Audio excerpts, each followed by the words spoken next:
వర్షం రాకుంటే అంతా ఓకే, చినుకు పడిందంటే మాత్రం చిత్తడే. రైల్వే అండర్ పాస్లతో జనాలకు చుక్కలే.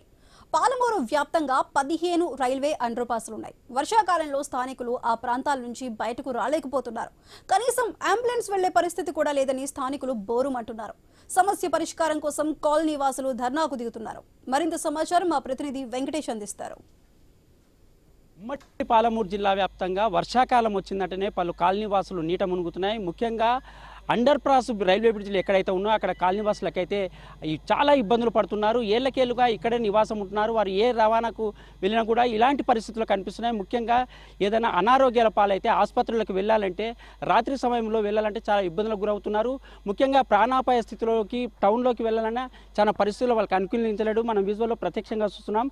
ఇలాంటి అండర్ రైల్వే పాస్ల కింద ఉమ్మడి పాలమూరు జిల్లాను అంటే సికింద్రాబాద్ నుంచి అక్కడ అల్లంపూర్ దాకా చూసుకుంటే మొత్తం 15 అండర్ పాస్ బ్రిడ్జిలు ఉన్నాయి. దీనికి సంబంధించి 190 కిలోమీటర్ల ఇలాంటి పరిస్థితులే. వర్షాకాలం వచ్చిందంటే స్పష్టంగా కనిపిస్తుంది. ఇక్కడ మనిషి అటు వెళ్ళలేడు, అటు మనిషి ఇటు వెళ్ళలేడు. ముఖ్యంగా ఏదైనా అనారోగ్యం కానీ ప్రాణస్థితి పరిస్థితుల్లో రాత్రి సమయంలో కానీ ఈ బ్రిడ్జి దాటాలంటే ప్రజలకైతే తీవ్ర ఇబ్బందులు గురవుతున్నారు. చాలా ప్రమాదాలు చోటు చేసుకున్నాయి. ప్రాణాలు కోల్పోయిన సంఘటనలు కూడా చాలా చోటు చేసుకున్నాయి. ఈ నేపథ్యంలో మనం జిల్లా కేంద్రంలోని మోతీనగర్ కాలనీవాసులు కూడా చాలా ఏళ్ళుగా ఇలాంటి పరిస్థితులను ఎదుర్కొంటున్న పరిస్థితి కనిపిస్తుంది. వర్షాకాలం వచ్చిందంటే మనం చూస్తున్నాం, ఇప్పుడు వర్షం కొద్దిగా తగ్గిన నీళ్లు కనిపిస్తుంది కానీ ఆ ఫ్లో ఒకవేళ ఇదే అయితే 8 మీటర్ల వరకు పైకి వచ్చే అవకాశం ఉంటుంది. ఇక్కడ నుంచి ఒక్క జనజీవనం కూడా అక్కడ పోయే అవకాశం కూడా ఉండదు. చాలా ఏళ్ళుగా వాళ్ళు తమ ప్రయత్నాలు చేస్తున్నారు. ఎన్ని ప్రభుత్వాలు మారినా కూడా తమ సమస్యను మార్చలేదని, ముఖ్యంగా రైల్వేకు సంబంధించిన ఏ పని కూడా కేంద్ర ప్రభుత్వానికి సంబంధించిన రైల్వే పనులు ముఖ్యంగా రాష్ట్ర ప్రభుత్వం ముట్టుకోలేని పరిస్థితి ఉంటుంది. ఇక్కడ స్థానిక సమస్యలు చాలా ఉన్నాయి. ఆ సమస్యలకు సంబంధించి కాలనీవాసులు కూడా చాలా ఏళ్ళుగా ప్రయత్నాలు చేస్తున్నారు. ప్రజాప్రతినిధులకు సమస్యలను వినవించుకుంటున్నారు. కానీ వాళ్ళ సమస్య మాత్రము పరిష్కారం కావడం లేదు. ప్రతి వర్షాకాలం వచ్చిందంటే కాలనీవాసులు అయితే భయంతో ఇక్కడ జీవనం సాగించవలసిన పరిస్థితి ఉంటుంది. ఏదైనా పుట్టుపాము వస్తే కూడా ఏదైనా అపాయం జరిగితే కూడా ఆసుపత్రికి వెళ్ళలేని పరిస్థితి. చాలా ఏళ్ళుగా ఇక్కడ కుటుంబాలు జీవనం సాగిస్తున్నాయి. ముఖ్యంగా ఆ పెళ్ళి అయిన వారికి అంటే పిల్లలకు మగపిల్లలకు కూడా ఆడపిల్లని ఇచ్చే పరిస్థితి లేదు కూడా అని కాలనీవాసులు అయితే ఆవేదన వ్యక్తం చేస్తున్న పరిస్థితి కనిపిస్తుంది. మనం చూస్తూనే ఉన్నాం. కాలనీవాసులు చాలా రోజులుగా ఇలాంటి సమస్యలతో విసిగి వేచారి వాళ్ళు ధర్నాలకు దీక్షలకు చేపట్టిన పరిస్థితి కనిపిస్తుంది. చాలామంది ఇట్లా ఉద్యోగస్తులు ఉంటారు, కార్మికులు ఉంటారు, ఇతర రోజువారీ కూలీలు ఉంటారు, ఆటో డ్రైవర్లు ఉంటారు. ప్రతిరోజు అండర్ పాస్ కిందికి వెళ్ళే పరిస్థితి ఉంటుంది. కానీ ఇప్పుడున్న ఈ వర్షాకాలం వచ్చిందంటే వాళ్ళు జీవనం మొత్తం స్తంభించిపోతుంది. దీనికి సంబంధించి ఇక్కడ కాలనీవాసులు కూడా చాలామంది ఉన్నారు.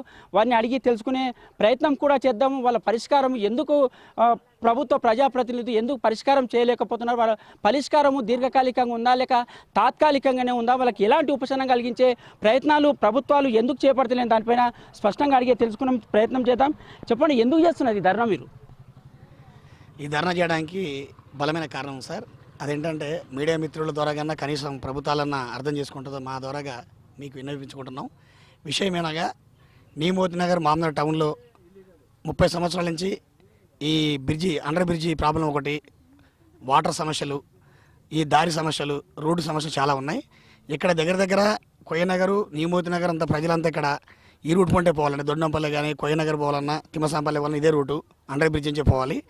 మరి భారీ వర్షాలు రావడం వల్ల ఈ వర్షాల వల్ల మొత్తం జలమర్థం అయిపోయి మొత్తం ఇళ్ళకి వాటర్ రావడం. ప్రాబ్లం ఏంటంటే ఎవరు వచ్చినా కూడా, ఏ ఎమ్మెల్యే వచ్చినా, ఏ ఎంపీ వచ్చినా, ఏ మినిస్టర్ వచ్చినా, ఏ మున్సిపల్ కమిషనర్ వచ్చినా, ఎటువంటి కౌన్సిలర్ వచ్చినా కూడా మా వార్డుకి 30 సంవత్సరాల నుంచి అంటే 6 ప్రభుత్వాలు వచ్చాయి. ఫస్ట్ టీడీపీ, తర్వాత కాంగ్రెస్ 2 సార్లు, తర్వాత బీఆర్ఎస్, ఇప్పుడు కాంగ్రెస్. అంటే 2025లో ఇప్పుడు కాంగ్రెస్ రన్ అవుతుంది కాబట్టి ఇంకా 2 సంవత్సరం ఉంది.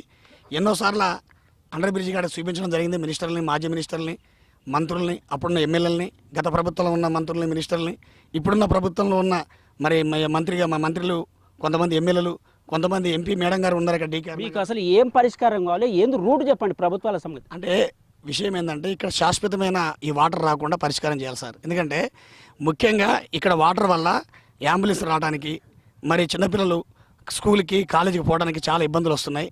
దానివల్ల ఏమైందంటే ఒక అత్యవసరమై ఏదైనా అంబులెన్స్ ఫోన్ చేస్తే కూడా వాటర్ వల్ల పెద్ద డ్యామేజ్ అయ్యి మేము రాలేక ఈ రైలుపేట ట్రాక్ దాటిపోతుంటే దానివల్ల కూడా కొద్దిగా యాక్సిడెంట్ కూడా జరగడం జరుగుతుంది. ఇక్కడ వాటర్ వచ్చి కూడా కొంతమంది చాలామంది మునిగిపోవడం చనిపోవడం కూడా జరిగింది. మరి చాలా డేంజర్గా ఉంది కాబట్టి దీన్ని ఖచ్చితంగా శాశ్వతంగా పరిష్కారం చేయాలని మనస్ఫూర్తి కోరుకుంటాం. ఇక్కడ మరో మహిళలు కూడా ఉన్నారు, కాలనీ వాసులు. వాళ్ళని అడిగి తెలుసుకునే ప్రయత్నం చేద్దాం. చెప్పండి అమ్మా, ఏమేమి సమస్యలు ఉన్నాయమ్మా మీకు ఇక్కడ? ఫస్ట్ మాకైతే రోడ్డు కావాలి సార్. ఇక్కడ నేను వచ్చి కూడా 20 ఏళ్ళు అవుతుంది ఇక్కడ ఈ గల్లీకి ఇచ్చి కూడా. నన్ను ఇంతకు ముందు కూడా మా ఇక్కడ ఉన్న వీళ్ళు ఉన్నారు పెద్ద మనుషులు, మాకంటే పెద్దవాళ్ళు ఉన్నారు కదా, వాళ్ళు ఆ రైలు ట్రాక్ మీద వండుకుంటే కూడా ఈ సమస్య అయ్యలేదు అసలు. అయితే మాకేం కావాలంటే కాలేజ్ పోవాలన్నా పిల్లలకు అన్నిటికీ ఇబ్బంది అయింది సార్. ఇతల నుంచి అవతల రాజేందర్కి ఎంత దూరం ఉంది సార్, మీరు కూడా చూసినారు కదా. అక్కడ నుంచి ఇక్కడికి అక్కడ తేడా ఉంది, ఇక్కడ తేడా ఉంది. ఆ దానికి ఈ దానికి జస్ట్ ఇది బ్రిడ్జ్ ఒక్కటే మాకు తేడా ఉంది. ఇది రోడ్ ఒక్కటి వేసిండ్రు అనుకో మాకు హాస్పిటల్స్ దగ్గర, రోడ్లు దగ్గర, అదేంది బస్ స్టాండ్ దగ్గర, ఎక్కడో భగీరథ కాలనీలు అన్నీ సేవ్ చేశారు, అన్నీ ఉన్నాయి. కానీ ఎక్కడ మామనార్లు ఎక్కడ చేసినా వేస్ట్ సార్. మా మోతినార్ చేస్తేనే బెస్ట్ ఏ ప్రభుత్వం వచ్చినా. నేను చెప్పేది ఇదే సార్. ఫస్ట్ అయితే మాకు రోడ్డు కావాలి. ఫస్ట్ మాకు రోడ్ అయితేనే అన్నీ మంచిగా ఉంటాయి. ఇక్కడ కొందరు రాజకీయ పార్టీలకు సంబంధించిన వాళ్ళు కూడా సంఘీభావం తెలుపుతున్నారు. వాళ్ళని కూడా అడిగి తెలుసుకునే ప్రయత్నం చేద్దాం. చెప్పండి, ఎందుకోసం వీళ్ళ సమస్య దీర్ఘకాలికంగా ఎందుకు పరిష్కారం కాలేకపోతుంది? చాలా సంవత్సరాల నుంచి మోతీనగర్ ప్రజలు ఇక్కడ అండర్ బ్రిడ్జ్ ఉండడం వల్ల వర్షాకాలం వచ్చినప్పుడు 4-5 నెలలు చాలా వాటర్ వచ్చి పోవడం, రాకపోకలు చాలా ఇబ్బందులు జరుగుతున్నాయి. మరి చాలా రోజుల నుంచి కూడా అనేక మంది నాయకులకు కానీ అధికారులకు కానీ వీళ్ళు రిప్రజెంట్ చేయడం జరిగింది. కానీ శాశ్వత పరిష్కారం జరగలేదు. ఇప్పుడు కూడా అదే శాశ్వత పరిష్కారం జరగాలని చెప్పేసి ఇప్పుడున్న ప్రభుత్వానికి డిమాండ్ చేస్తూ ఉన్నారు. ఆల్రెడీ స్థానిక ఎమ్మెల్యే గారు, ఎంపీ గారు కూడా ఇక్కడ వచ్చి చూసిపోయినారు. కానీ వాళ్ళకి వెంబడే వారి శాశ్వత పరిష్కారం మరి చేయాలని చెప్పేసి మేము కూడా సంఘీభావం తెలపడానికి. వాస్తవంగా మీ బీఆర్ఎస్ పార్టీ నుంచి సంఘీభావం తెలపడానికి వచ్చింది కదా, బీఆర్ఎస్ పార్టీ నుంచి ఏమన్నా వీళ్ళకు న్యాయం జరిగే అవకాశం ఉంటుందా? మీరు ఏమన్నా సమస్యలపైన పోరాడితే? గత ప్రభుత్వంలో బీఆర్ఎస్ పార్టీ ఉన్నప్పుడు మా మాజీ మంత్రి శ్రీనివాసరావు గారు ఫ్లైఓవర్ గురించి వారు ప్రయత్నం చేశారు, ప్రపోజల్ పంపించారు జీఎం గారికి, ఆ తర్వాత రైల్వే డిపార్ట్మెంట్కి.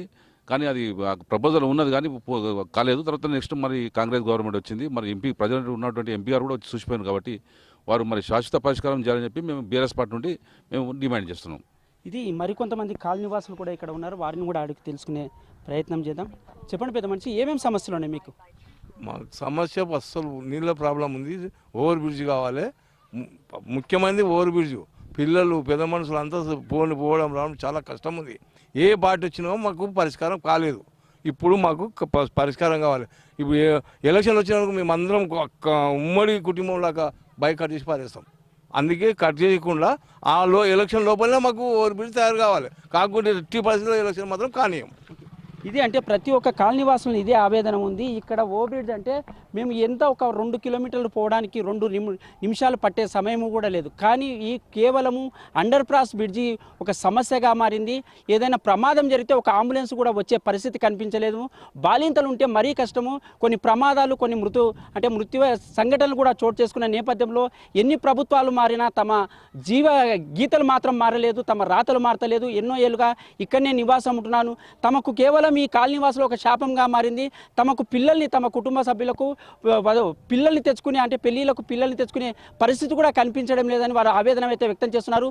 భవిష్యత్తులోనైనా ప్రజాప్రతినిధులు పట్టించుకొని ఈ మోతీనగర్ కాలనీవాసుల సమస్యలు తీర్చాలని ఆవేదన అయితే వ్యక్తం చేస్తున్నారు. వెంకటేష్, న్యూస్, మహబూబ్ నగర్.